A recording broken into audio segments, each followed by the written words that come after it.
나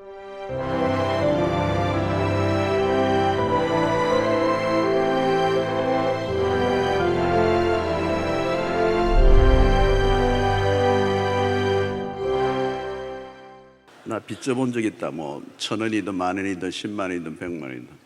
나는 한 번도 빚을 져본 적이 없다. 한 분이 손 들려고 그러는데 내리세요. 예. 한 번도 나는 빚을 져본 적이 없다. 예. 그런 분은 아마 없을 거예요.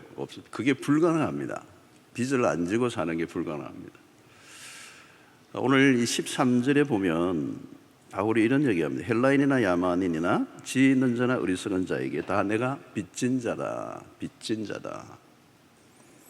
헬라인이나 야만을 만난 적이 없는 사람들에게도 그런 빚진 자다. 무엇에 빚진 자라고요? 복음의 빚진 자라는 거예요. 복음의 빚을 졌다. 이제 이 의식을 갖고 있습니다. 그래서 바울을 움직이는 사도 바울이라고 하는 기독교의 이 걸출한 인물의 그 삶을 움직이는 핵심에 뭐가 있느냐 하면 내가 복음의 빚을 졌다는 것입니다. 빚진 자의 감정입니다. 여러분, 사실 우리 이 조선이라는 나라는요, 감춰져 있던 나라예요. 일본이나 중국은 차이나는 드러나 있는데 서구의 사람들도 선교사들도 이 조선에 오려고 온 게 아니라 중국, 일본으로 오다 보니까 여기 걸려드는 거예요. 그리고 여기 와서 복음을 전하는 일들을 하는데, 여러분 그 선교의 역사들을 보면 얼마나 많은 사람들이 복음을 위해서 자신의 삶을 드렸는지. 오늘 우리가 가지고 있는 이 복음이 그냥 주어진 복음이 아니라, 그래서 우리는 사도 바울 자신도 마찬가지입니다. 복음의 빚을 졌다는 느낌을 갖는 거죠. 그것이 강하게 자격이 없고 이 받은 은혜가 너무 크다는 거예요. 그런 복음의 반대길을 걸어갔고, 다메섹 도상으로 갈 때도 예수 믿는 사람들을 잡아 가두기 위해서 갔던 그런 하나님이 만나주시고 복음의 빛을 만나게 하시고 그의 인생에 터닝을 하게 하시고 예수 그리스도의 복음을 위해서 사는 자로 완전히 터닝을 하게 됩니다. 여러분, 이 빚을 진 사람들, 빚진 감정을 가지고 있는 사람들이 가지는 이 생각이 뭔가 하면 이 빚을 갚지 않고는 살 수 없는 마음입니다. 빚을 졌는데 빚과 상관없이 사는 사람이 있을 수 있을까요? 그건 불가능해요. 빚을 지면요, 거의 정신적으로 노예가 돼요. 매여요.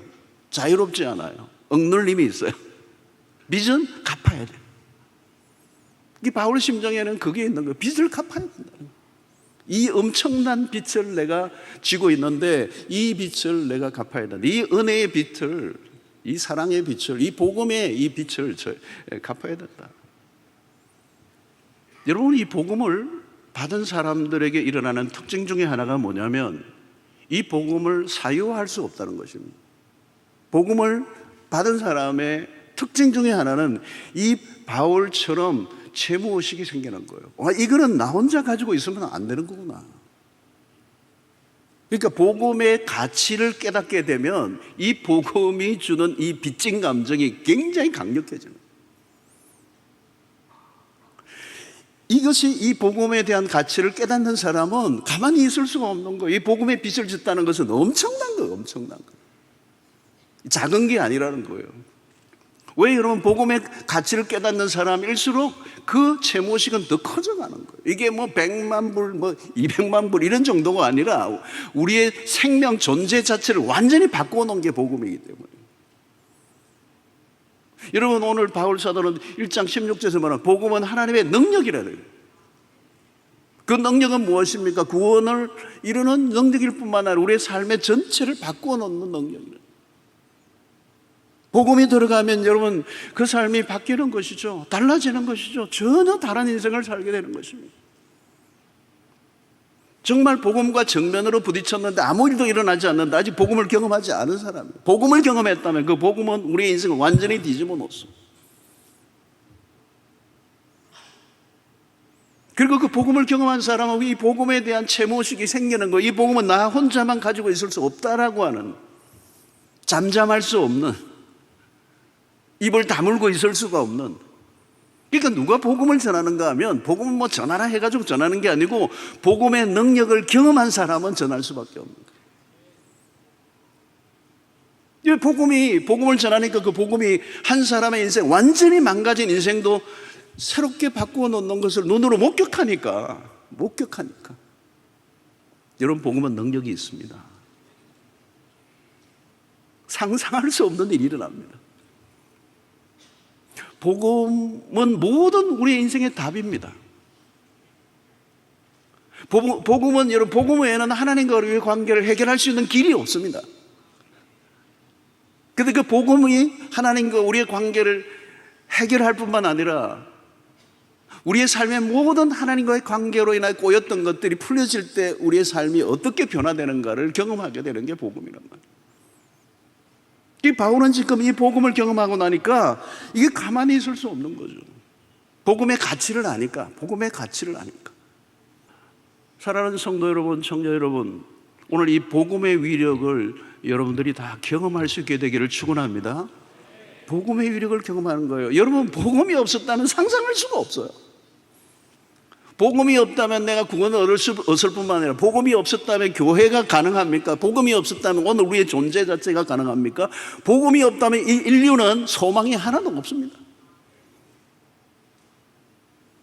오늘 인류가 답이 없어 보이고 정말 절망적인 상태로 가지만 그래도 우리가 붙들고 있는 것은 이 복음만이 이 인류의 유일한 소망이 될 것을 확신하기 때문에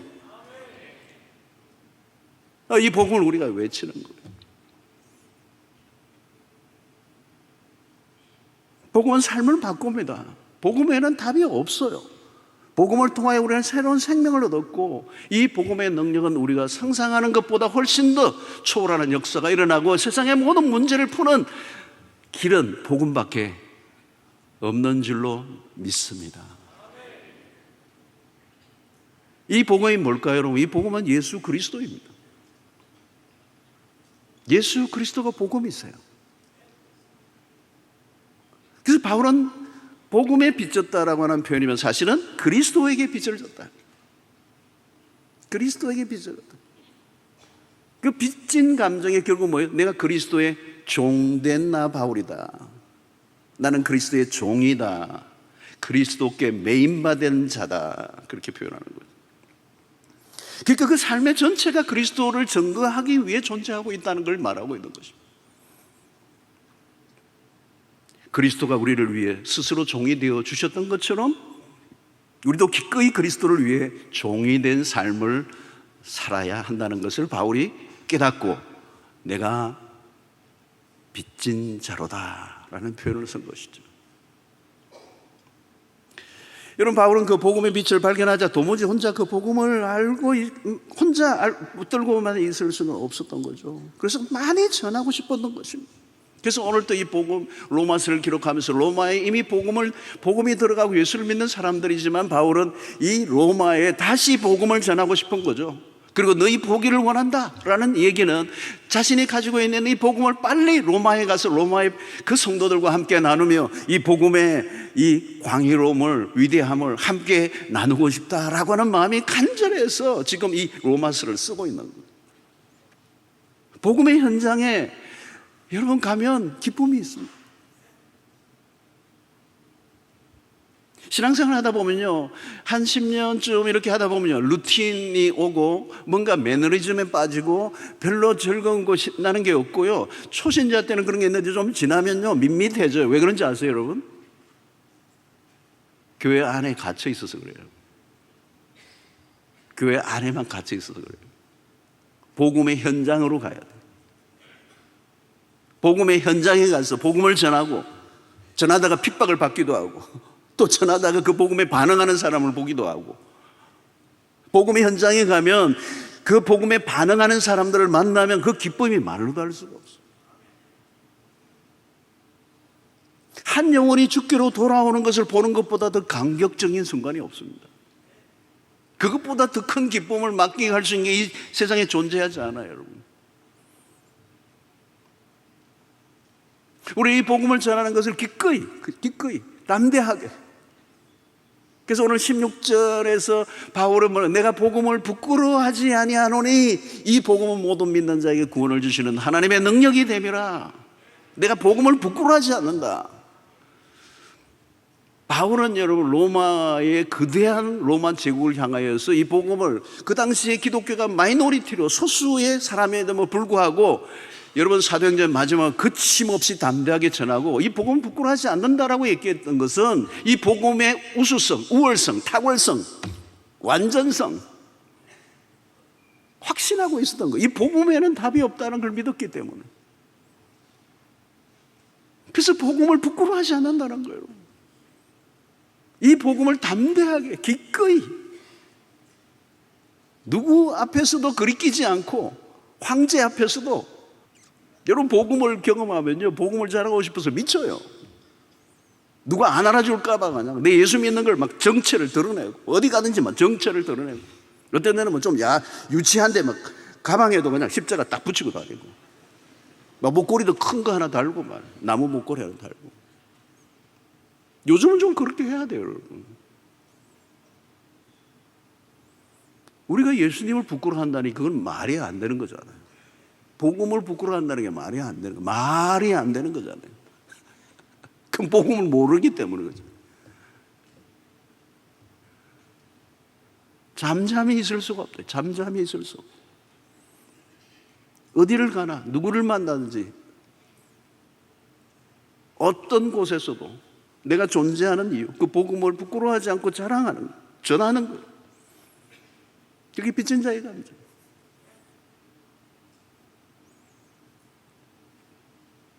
여러분 우리 수영노교는 그야말로 선교의 DNA를 갖고 있습니다. 우리 성도들 가운데 정말 선교가 완전히 이렇게 DNA로 새겨져 있는 분들이 참 많아서 얼마나 감사한지 몰라요. 복음의 빚진 교회, 빚진 자의 의식을 갖고 있는 것. 그래서 우리가 50년을 달려온 것입니다. 이제 우리는 이 미셔널 처치라는 선교적 공동체라는 굉장히 중요한 이 단어가 오늘 이 시대에 모든 교회들이 붙잡아야 될 거예요. 선교적 공동체, 미셔널 처치. 이 미셔널 처치라는 말은 이 얘기가 나오는 것은 전통적 공동체와 구별이 된다는 거예요. 지금까지 왔던 전통적 교회들의 모델은 뭐냐? 교회 안에 내부용으로 모든 게 다 그래요. 바깥으로 아울리치를 하는 게 아니라 세상에 관심을 가고 세상으로 나가고 세상에 퍼지고 흩어지는 게 아니라 모으는 데 힘을 썼던 교회. 그게 전통적 모델이에요. 그래서 우리를 위하여 모든 걸 다 소비하고 마는 거예요. 그리고 조금 나누어주고 조금 바깥으로 나가고 그 외에는 모든 관심이 교회 안으로만 몰려있는 거예요. 이런 전통적 모델은 사라지게 됐다는 교회가 역사 속에. 성을 쌓고 울타리를 강화하고 벽을 쌓고 외부와 점점 단절되면서 아이솔레이트 되고 세상과는 별개로 살아가는 섹터화되어 있는 이런 구조로 가면 그게 전통적 모델의 교회예요. 우리끼리 그냥 내게 강 같은 평화하고 막 딩그렁 하다가 옆에 사람은 죽는지 세상에서는 어떻게 되는지 알 길이 없는 세상을 외면해버린, 그래서 세상을 외면해버렸던 교회가 결국은 세상으로부터 외면을 당하는 교회가 된 거예요. 그래서 선교적 공동체라는 거예요. 교회 바깥에 관심이 너무 부족했다는 거예요. 우리는 흩어지기 위해서 모였다는 거예요. 흩어져야 돼요. 신앙생활을 오래 하고 은혜를 받았으면 흩어져야 돼요. 그래서 또 새로운 곳에 가서 새로운 또 모델을 만들어내고 그 번식을 해야 된다. 번식을 해야 돼. 그런데 우리는 여기에 다 모여서 모든 걸 끝장을 내려고 하니까 제한된 공간 안에 제한된 사람들이 제한된 직분을 가지고 그러니까 이게 어려울 수밖에 없어요. 교회가 구조적으로 어려울 수밖에 없어요. 전통적 모델이에요. 은혜를 받았으면 나가야 되는 거예요. 우리가 섬길 곳은 세상이라는 거예요. 오늘날 하나님은 우리가 보냄을 받은 선교사라는 거예요. 미셔널 처치는 어떤 선교를 하자가 아니에요. 교회 자체가 선교 공동체예요. 선교를 위해 존재한다. 그래서 예수님이 우리를 파송했다는 거잖아요. 요한복음 20장에 아버지께서 나를 보내신 것 같이 나도 너희를 보내라 할 때 이 너희는 신약의 교회 전체를 말하는 것이지 특정한 사람만 선교사로 보낸 게 아니라는 거예요. 그래서 제가 처음에 인사할 때 그 인사예요. 우리는 다 선교사라는 거예요. 여러분 다 선교사예요. 특정한 사람만 선교사가 아니에요. 사당제의 교회는 여러분 성령 공동체죠. 그리고 선교 공동체. 그래서 사도행전을 여는 키가 사도행전 1장 8절의 말씀, 오직 성령이 너희가 임하시면 너희가 권능을 받고 예루살렘과 온 유대와 사마리아와 땅끝까지 이르러 내 증인이 되리라고 하는 이 1장 8절의 이 말씀이 신약의 공동체에게 주신 핵심적인 구절이에요. 성령의 공동체. 그러니까 여러분 2장에 가면 그들이 모여서 전심으로 기도하고 성령의 불을 받죠. 이게 선교하는 교회는 성령이 임하셔야 되고 그 성령이 그들을 보내실 뿐만 아니라 선교하는 교회는 기도하는 교회이기도 해요. 왜? 선교하게 하는 에너지는 기도에서 나오니까. 아무리 여러분 선교하고 싶어도 안 됩니다. 내 힘으로는 못 갑니다. 제자훈련 받았다고 선교 갈까요? 못 갑니다. 우리의 힘으로 내 생각으로 내 계산으로는 절대 선교지 못 갑니다. 선교의 삶을 살 수가 없습니다. 끊임없이 우리는 이기적이고 탐욕적이기 때문에. 그걸 해체해버린 게 뭐예요? 성령이시고 그 성령은 어떻게 받는 거예요? 그들이 모여 기도할 때.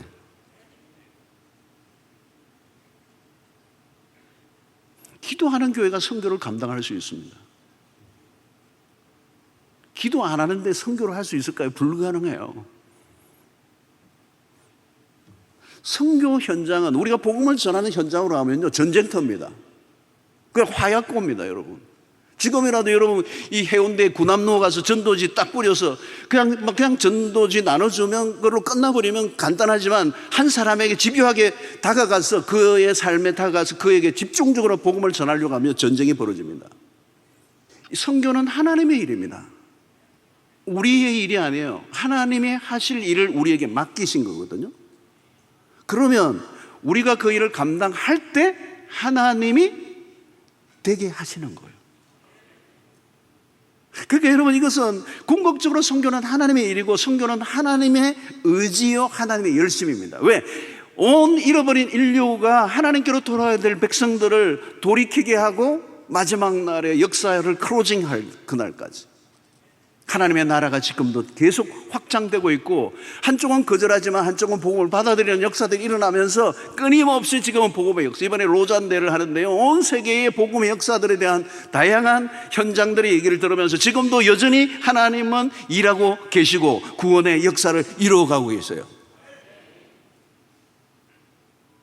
여러분 우리에게만 맡겨진 게 아닙니다. 우리에게 맡겨진 과업이라면 불안한 거죠. 이거는 실패할 수밖에 없습니다. 그러나 하나님의 일이기 때문에 하나님의 과업에 우리가 참여하기 때문에 이 일은 실패가 없습니다. 하나님이 반드시 구원하기로 작정된 자를 구원하게 하실 것인데 그 일에 참여하는 사람들을 통해서 일하신다는 거예요. 그래서 여러분들 이거 하면요 너무 놀라운 거예요. 여러분 하나님의 일에 쓰임을 받는데 이 선교가 가능하도록 구원의 역사가 가능하도록 하나님이 우리를 사용하시는데 여러분 우리에게 어떤 필요한 것들을 주신다는 거죠. 내가 내 힘으로 벌어 먹어 사는 생존의 문제의 삶이 아니고 하나님의 나라와 목적을 위해서 내 삶을 정확하게 정조준해서 살아갈 때 하나님이 어떻게 구체적으로 내 삶을 리얼리티 실제적으로 인도해 가시는가를 경험해 가는 것처럼 감동적인 삶이 없단 말이죠. 마지막 시대입니다, 여러분. 마지막 시대. 긴급성이 긴급해. 마지막 추수기를 우리는 맞고 있습니다. 온 세상에 일어나는 일들을 보십시오. 때를 얻든지 못 얻든지 복음을 전하고 이 마지막 시대 역사의 끝 무렵에 하나님 우리를 통해 구원을 이루어 가시는 그 일에 반응하는 여러분들 되시기를 축원합니다. 특별히 한국교회는 복음의 빚을 너무 많이 져서 이 민족이 존재하는 것은 복음의 빚이에요. 오늘 이제 우리에게 주신 선교적 사명, 세계 선교, 또 온 세계가 지금 한국으로 모여오는 이주민 선교, 또 너무너무 중요한 이 다음 세대 선교, 이 거대한 사명이 우리 안에 있습니다. 그리고 이제는 선교제가 따로 없습니다. 모든 곳이 선교지입니다. 그리고 모두가 선교사입니다. 올라운드 프레이를 해야 합니다. 우리의 간절한 소망이 온 세상에 복음이 증거되는 그날 주님이 오실 것이다 라고 하는 그 말씀을 우리가 믿는 것이죠. 이런 복음으로 무장할 수 있게 되기를 바랍니다. 복음의 능력을 늘 경험하게 되기를 바랍니다. 중요한 것은 이 복음을 늘 경험하는 겁니다. 이게 복음이구나. 이 복음이 액세서리가 아니라 이 복음이 실제로 내 삶을 바꿔놓는, 다른 것들로 여러분 아무리 복잡하게 계산해도 답이 안 나와요. 그러나 복음으로만 경험한다면, 예수 그리스도의 피 묻은 십자가 부활의 복음을 내가 온전하게 경험하기만 하면 한 인생을 뒤집어 놓고 바꾸어 놓고 한 집안을 바꾸어 놓고도 남는 역사가 일어나는 거예요. 저는요, 우리 집안이 복음으로 뒤집어진 가정이기 때문에, 복음이 아니면 설명할 수 없는 사람이 이기훈 목사이기 때문에 이 복음을 전할 수 있다는 것은 너무도 감격해요.